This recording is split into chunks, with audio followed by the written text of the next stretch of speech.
Merci. Merci, Monsieur le Président. Merci à tous d'être aussi nombreux pour cette présentation. Alors, le bio n'est pas très développé encore au Maghreb et en Afrique, et encore moins en Afrique, mais chez nous, il est extrêmement développé. Donc, je pense que c'était important, puisqu'on est quand même en train de faire la science et non pas des croyances, d'essayer de voir quel était le substrat scientifique pour promouvoir le bio. Alors, déjà, c'est une assez vieille étude, mais ça n'a pas changé. Quand on demande aux Français, ici, quelle est la motivation qui les pousse à manger bio, vous voyez que la première motivation, le premier motif qui vient, c'est préserver sa santé. Alors après, il y a les motifs environnementaux qui, avec l'endoctrinement récent en France et ailleurs, est sûrement en train de monter, mais la préservation de la santé reste l'objectif principal. Donc, la question qu'on va se poser, est-ce que le bio est meilleur pour la santé ? Alors, quand on reprend les bénéfices santé des produits bio, que vous connaissez bien, il y en a 4. Il y a les bénéfices nutritionnels, on va les voir un par un. Il y a moins de pesticides, tout le monde le sait, moins de nitrates et un meilleur goût. Alors, on va essayer de voir maintenant par le côté scientifique. Est-ce qu'il y a des bénéfices nutritionnels ?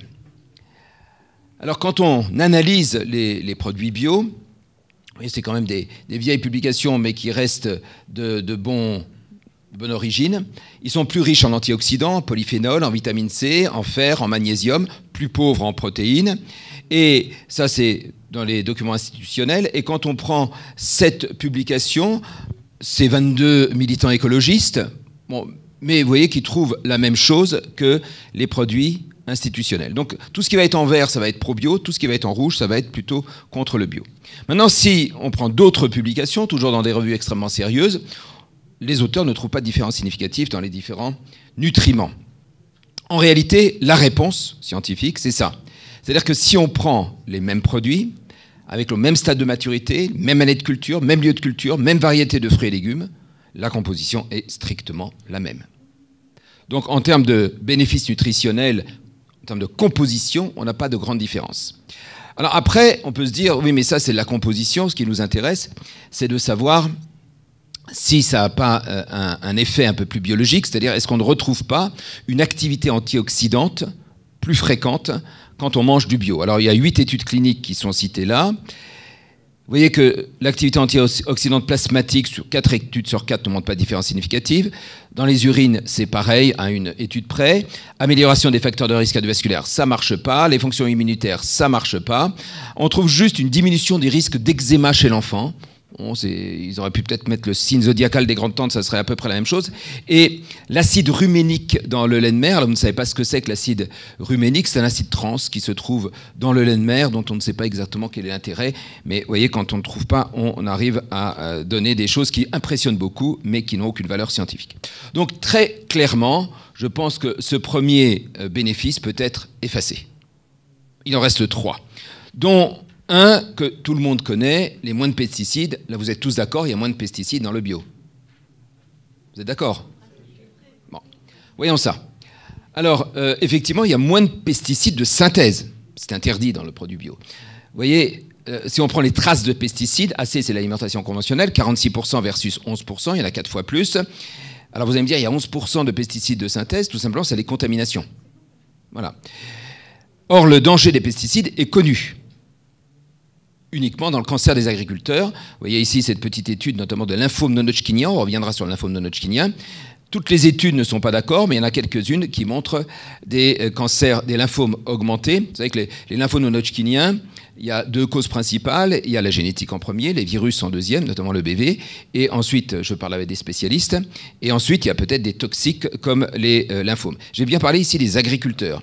Les agriculteurs, ils répandent les pesticides. Mais ce qui nous intéresse, nous, c'est les consommateurs, c'est-à-dire nous. Alors, si on reprend, contrairement à ce que vous pensez, le bio est bourré de pesticides. On parlait à midi de la jardinerie artisanale. C'est pas de l'artisanal. Eux, ils ont du commerce à faire. Et on parlait de pruniers. Les pruniers sont pleins de verre. Si on ne met pas de pesticides, ils ne vont pas faire fortune. Il faudrait qu'ils aient 200 000 hectares de pruniers pour pouvoir vendre 1 kilo. Donc, ce n'est pas possible. Et c'est bourré de pesticides, de bio. Et souvent bien plus parce que c'est moins efficace que l'agriculture conventionnelle. Avec notamment le sulfate de cuivre. On va y revenir au sulfate de cuivre. Je vous laisse lire les autres noms. Donc, ils sont aussi dangereux que les pesticides de synthèse, y compris pour la nature. Vous savez que le problème du pesticide, c'est que ça reste entre 50 et 100 ans dans la nature. C'est pour ça qu'on a encore les effets du DDT, qui est un organochloré, qui est interdit en France depuis 1971, mais qui a encore ses effets, encore peut-être pour quelques décennies. Mais surtout, ce qui est assez extraordinaire, c'est qu'on n'a aucune étude officielle sur la concentration des pesticides utilisés dans le bio. On a tout contre le bio. Et autre chose, contrairement à ce qu'on lit partout, nous, consommateurs, jamais aucun consommateur n'a eu un effet délétère des pesticides. Ça ne concerne que les agriculteurs. Vous voyez que 55% n'ont pas de traces d'esclables, 98% n'ont pas la limite maximale résiduelle, qui est la limite toxique, qui est en fin de compte la limite toxique chez l'animal divisée par 1000 ou par 100, qui n'est pas dépassée. Et puis, quand vous prenez un produit, que vous l'épluchez, que vous le lavez ou le cuisez, vous n'avez plus aucun pesticide. Les pesticides disparaissent. Et d'ailleurs, dans l'alimentation bio, on vous conseille d'éplucher et de laver le bio, parce qu'encore une fois, c'est bourré de pesticides. On est quand même, vous voyez, dans des bonnes publications. Alors, regardez, si on prend des pesticides présents dans les aliments bio, lequel arrive en premier, vous l'avez vu, c'est le cuivre. Vous vous souvenez? Sulfate de cuivre. Alors après, tout ce qui est en bleu, c'est au-dessous des LMR, des limites maximales résiduelles. Donc il faut savoir que quand on parle de pesticides aujourd'hui, c'est vraiment uniquement pour faire vendre des journaux. Les pesticides n'ont absolument aucun risque en dehors de l'agriculteur. On n'a jamais montré quoi que ce soit chez les pesticides. Vous voyez qu'il faut être en orange pour dépasser la limite maximale résiduelle. Il y en a très très peu qui sont en orange.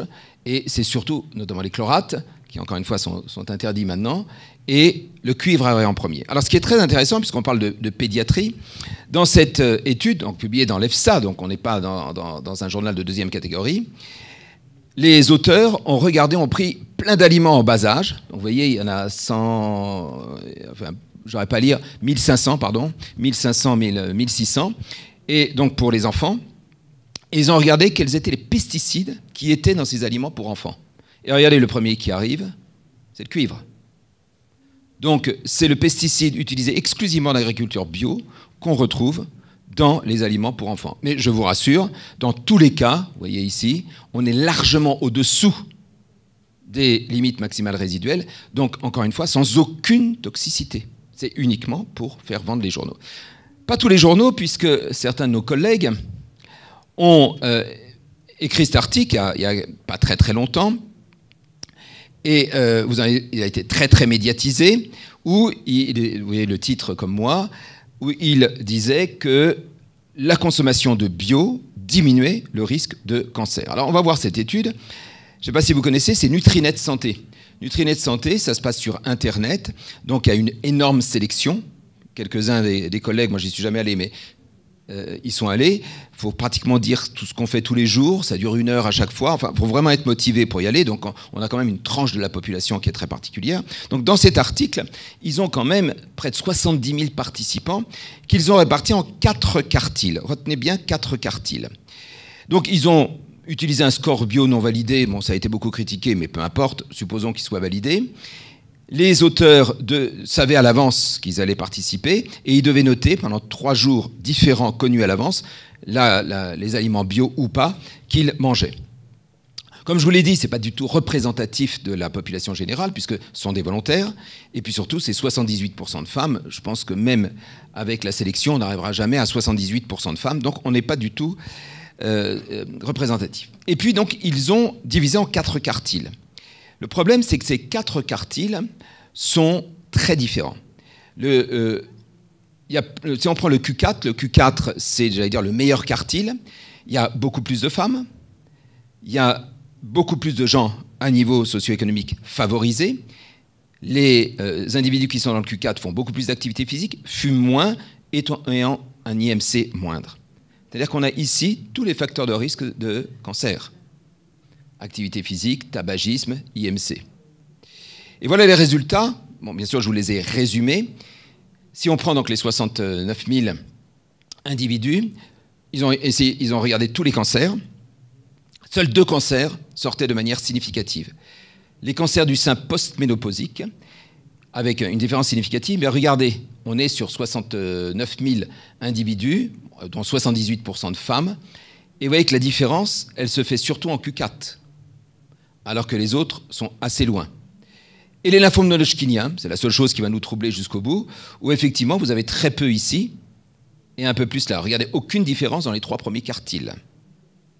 Donc, on met en avant une augmentation du risque de cancer. On a des spécialistes dans la salle des cancers de l'enfant, mais ça reste quand même très statistique. Je ne suis pas sûr que ce soit cliniquement insignifiant. Alors bien évidemment, les auteurs qui ont été assez prudents quand même, parce qu'ils sont relativement scientifiques, ils ont été assez prudents, mais ils ont suggéré simplement le rôle des pesticides. Ils ne l'ont bien sûr pas montré ici. Alors dans l'étude, ils ont été honnêtes, ils se sont dit, on va uniquement sélectionner la consommation de fruits et légumes. Donc on peut imaginer que, comme c'est dans les fruits et légumes qu'on a le plus de pesticides, que la différence allait augmenter, puisque les auteurs ont dit que ceux qui mangeaient plus de fruits et légumes devraient manger plus de pesticides que les autres. Le problème, c'est que, d'ailleurs ils le disent dans l'article, c'est que le risque de cancer diminue à ce moment-là. C'est paradoxal, c'est tout ce qu'ils disent. Vous savez, quand ils ne savent pas, ils disent que c'est paradoxal. Et le rôle des facteurs confondants, qui, comme vous l'avez vu, étaient extrêmement différents entre Q1 et Q4, est probablement l'explication de ces résultats. C'est-à-dire, ça n'a rien à voir avec les bio. Bien sûr, à aucun moment, ils rappellent que le bio contienne plein de pesticides. Alors, il y a une autre étude publié quelques années avant par une étude britannique avec 10 fois plus d'individus, uniquement des femmes, suivies pendant 9 ans. Et là, regardez, ils l'ont fait en tertile. Et ils commencent leur article en citant celui-là, en disant que c'est le seul article qui a été fait jusqu'à maintenant et qu'ils allaient essayer de faire la même chose. Alors, ils ont 10 fois moins d'individus et ils ont pris des quartiles. Donc, je ne veux pas être méchant, mais je pense qu'ils ont essayé les tertiles au début et ils ont dû s'apercevoir que ça ne marchait pas. Et donc, ils ont passé au quartile. Donc, s'ils avaient fait la même chose, alors qu'ils ont 10 fois moins d'individus, s'ils avaient fait la même chose, et ça aurait été logique de prendre des tertiles, ils auraient probablement, l'histoire ne le dit pas trouvé. Alors, cette étude, elle montre un truc très étonnant, mais explicable, c'est que ceux qui consomment du bio ont plus de cancer du sein. Alors, vous allez me dire, et l'utérus, des cancers estrogènes dépendants. L'explication probable, c'est que tout simplement, ils sont sûrement plus dans les milieux favorisés et ils se font plus dépister. Donc là, on a l'explication, il y a un meilleur dépistage. La seule chose qui est troublante, et je l'avoue, c'est qu'on retrouve aussi une diminution des lymphomes non-Hodgkiniens. Bon, qu'on avait retrouvé chez les agriculteurs. C'est la seule chose qu'on peut retrouver et qui peut être troublant. Par contre, le risque global de cancer n'est pas diminué, ce qui n'était pas le cas de nos collègues français qui trouvaient un risque global de cancer diminué. Alors je voudrais juste insister sur un point, et je remercie Jean-François Narbonne qui m'a donné ça, c'est le problème du glyphosate. Vous avez tous entendu parler du glyphosate. Le glyphosate est le premier pesticide dont on a enfin trouvé qui est totalement inoffensif. Mais pourtant, le pesticide qui est utilisé par les agriculteurs, le Roundup dont vous avez entendu parler, est lui très cancérogène. En réalité, ce n'est pas le pesticide qui est cancérogène, c'est le solvant qui est cancérogène. Et effectivement, dans le Roundup, il y a du solvant et du glyphosate, le solvant permettant au glyphosate de pénétrer dans les végétaux et détruire tout ce qu'il doit détruire, et c'est ça qui est toxique. Or, le solvant, qui, comme son nom l'indique, est rapidement dissous, il se dissout, et donc nous, consommateurs, nous n'avons jamais accès au solvant. Et c'est pour ça que le danger unique est pour les agriculteurs qui le répandent, qui devraient d'ailleurs le répandre avec un scaphandre, mais ils ne le font pas, et c'est souvent pour ça qu'ils ont une augmentation du risque de cancer. Donc c'est tout ça pour vous dire qu'on ne peut pas retenir les moins de pesticides. D'abord, il y en a peut-être plus, on ne sait pas, parce qu'il n'y a jamais eu d'études. Et puis surtout, le problème des pesticides, c'est un problème d'agriculteurs, ce n'est pas un problème de consommateurs. Il reste encore 2 trucs. Il y en a un, c'est les moins de nitrates. Alors les nitrates, ils proviennent des engrais azotés. Et il y a moins d'engrais azotés dans l'agriculture biologique. C'est pour ça qu'on entend parler qu'on n'arrivera jamais à nourrir la terre entière d'agriculture biologique, parce que si on ne met pas d'engrais, ça pousse mal. Et si ça pousse mal, on n'a pas assez pour nourrir une planète entière. Donc, à cause de ces engrais azotés, effectivement, il y a plus de nitrates en agriculture biologique qu'en agriculture conventionnelle. Alors, les nitrates, vous ne connaissez peut-être pas très bien, mais les nitrates sont sans aucun danger, comme on va le voir. Le problème des nitrates, c'est leur transformation en nitrite, leur oxydation en nitrite. Et typiquement, c'est la méthaboglobine chez le nourrisson. Vous savez, c'est la soupe de carottes. C'est les carottes, ça se fait plus maintenant. C'est les carottes qu'on prend, on les met dans la cave. Ça se fait plus aujourd'hui, hein. On les met dans la cave et ça passe. Donc c'est une éponge à nitrate, comme les épinards. Dans la cave où les conditions de conservation ne sont pas très très bonnes, les bactéries nitrifiantes, elles sont ravies. Elles utilisent les nitrates et les transforment en nitrites. On les laisse comme ça pendant des semaines et des semaines. Arrive l'hiver, l'enfant fait une gastroentérite. On lui prépare une soupe de carottes avec les carottes pleines de nitrites et il devient tout bleu. Aujourd'hui, on ne conserve plus les carottes dans le réfrigérateur, dans le sous-sol, et on les jette quand elles sont toutes molles. Donc c'est un problème qui ne se voit plus. On peut en voir notamment avec des épinards, qui sont aussi des éponges à nitrates. Mais les nitrates ne sont pas toxiques. Ils sont d'autant moins toxiques qu'il y en a même qui pensent qu'ils sont bénéfiques. Et il pourrait avoir des activités bactériostatiques, bactéricides, immunoprotectrices, voire la prévention des cancers, des maladies cardiovasculaires. Je pense que c'est un peu exagéré, mais vous voyez aussi que c'est quand même toujours des références qui sont relativement correctes. Donc les nitrates, c'est vrai, il y a plus de nitrates dans l'agriculture conventionnelle par rapport à l'agriculture bio, mais on s'en fout, puisque ce n'est absolument pas toxique. Bon, il reste enfin le dernier où tout le monde est d'accord. Les produits bio sont meilleurs au goût. Vous avez tous testé, hein, vous avez tous vu que c'était meilleur au goût. Alors il y a quand même une étude en double aveugle. Donc ils ont pris 144 adultes et ils leur ont présenté sur 2 tables différentes des produits. Un côté, c'était du bio, ils le savaient, ce n'était pas en double aveugle. Ils le savaient. L'autre côté, c'était les mêmes aliments, hein, mais il y en avait un qui était bio et l'autre qui n'était pas bio. Donc il y avait une étiquette bio et pas bio. Et donc ils ont testé et ils ont noté les 144. C'était unanime. Le bio était meilleur au goût, il était moins calorique, il avait moins de matière grasse et beaucoup plus de fibres. Tout le monde était unanime. Et ensuite, ils ont levé, je ne sais pas comment on dit, l'anonymat ou l'insu, voilà. En réalité, c'était exactement les mêmes produits, ils avaient juste changé l'étiquette. Je pense qu'on a ici l'explication. Alors, là, ça commence... Et puis surtout, si on continue, parce que c'est vrai que tout le monde a testé et dit le bio, c'est meilleur. En réalité, c'est toujours le même problème que dans la composition nutritionnelle. Si on prend des fruits au même état de maturité au moment de la récolte, même variété, même année de culture, même lieu de culture, on trouve la même chose. On disait à table tout à l'heure que les produits bio, ils étaient flétris. Effectivement, ils les cueillent beaucoup plus matures. C'est pour ça qu'ils sont meilleurs. Et donc, ils se conservent moins. Où ils deviennent matures sur l'arbre, ce qui est très bien, hein, mais si on va dans des épiceries qui vendent beaucoup plus cher, et on retrouve exactement la même chose. Donc là, on est embêté. Vous voyez d'ailleurs que le logo a pâli. Et donc on est dans une situation où finalement, il n'y a aucun bénéfice santé. Alors on va essayer de passer à autre chose. On va se dire, s'il n'y a pas de bénéfice, est-ce qu'il n'y aurait pas plus de risques? Et que ce ne serait pas pire de manger bio? Je ne regarde pas Damien. Effectivement, il y a plus de contaminants microbiens dans les produits bio. On a parlé tout à l'heure des Escherichia coli avec Tim Ulinski, et quand on utilise du fumier mal composté, et c'est très naturel, hein, vous savez, on a un retour à la nature, il y a plus d'Escherichia coli, on va y revenir dans quelques secondes. Il y a plus de campylobactères dans les poulets. Alors, ce n'est pas très, très grave. Les campylobactères, ça donne une bonne diarrhée douloureuse et sanglante. Bon, ce n'est pas très méchant, mais avec du poulet cuit, on peut voir ça.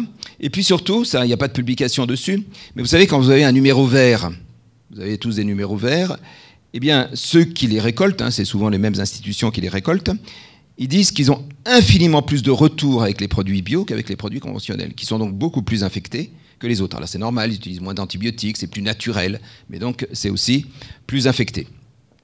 Il y a aussi plus d'alcaloïdes et de mycotoxines dans certains produits bio, c'est les moyens de défense naturelle des produits bio, donc comme les pesticides sont moins efficaces, c'est pas une question de quantité, c'est une question de qualité, comme ils sont moins efficaces, ben, ils ont plus ils se défendent. Alors pour être honnête, alors ils mettent cancérogène, ils mettent tout cancérogène, je suis pas sûr que ce soit très très cancérogène, c'est surtout allergisant, mais il faut être honnête, il y en a aussi dans les produits non bio. Et puis surtout, on parle beaucoup dès qu'il y a des buitonies qui tuent des enfants, ce qui est dramatique, on est tous d'accord. Mais vous vous souvenez peut-être pas, mais vous voyez, en 1999, avec des produits bio, enfin, un tiers était lié à la consommation de produits bio, 2400 cas d'infection sévère à Escherichia coli, 250 décès, un tiers était lié à des produits bio. Et surtout, le plus connu, c'est celui-là. En Allemagne, il y a à peu près 10 ans, ça avait été très médiatisé. Des individus, enfin des enfants et des adultes, avaient consommé, c'est beaucoup d'adultes d'ailleurs, des germes bio contaminés par Escherichia coli O104H4, qui c'est un sérotype qui est pire que O157H7, celui qui donne le CHU. Et donc il y a eu 3000 cas de diarrhée sanglante, 850 CHU, 53 décès. Donc le bio est mal parti. Donc si on conclut, les bénéfices nutritionnels, très clairement non. Et d'ailleurs, même quand on parle avec les pro-bio, ils nous disent on est d'accord, il n'y a pas de bénéfices nutritionnels. Est-ce qu'il y a moins de pesticides? Je ne sais pas répondre à cette question, puisqu'il n'y a jamais eu de comparaison. Donc peut-être qu'il y en a plus, peut-être qu'il y en a moins, mais je vous rappelle que les pesticides n'ont absolument aucune influence. Est-ce qu'il y a moins de nitrates? Oui, mais ça n'a aucun intérêt. Est-ce qu'il y a un meilleur goût? Non. Est-ce qu'il y a plus de contaminants? Oui. Est-ce qu'il y a plus de toxines naturelles? Parfois, on en trouve dans les deux. Et donc, quand on n'a plus aucun argument, on passe à un argument sur lequel je n'insisterai pas trop. Est-ce que c'est meilleur pour l'environnement? Alors, bien évidemment, vous savez que l'environnement, c'est quand même une fausse science, donc personne ne sait rien. Les météorologistes n'arrivent pas à prévoir la météo de la semaine qui suit, ils veulent savoir ce qui va se passer dans 50 ans. Mais est-ce que c'est meilleur pour l'environnement? Moi, je ne sais pas, je ne suis pas capable de répondre à cette question. Mais en tout cas, quand il monte dans tout ce qui précède, j'ai des doutes là-dessus. Et donc, pour terminer, le vrai succès du bio, je pense que c'est bien résumé dans ce livre qui est très amusant à lire. Fausse promesse et vrai marketing. Et je ne sais pas si vous avez vu cette affiche qui a été en France, mais on voit vraiment comment le bio peut avoir du succès. Je vous remercie. 21 minutes 30, Monsieur le Président. Merci.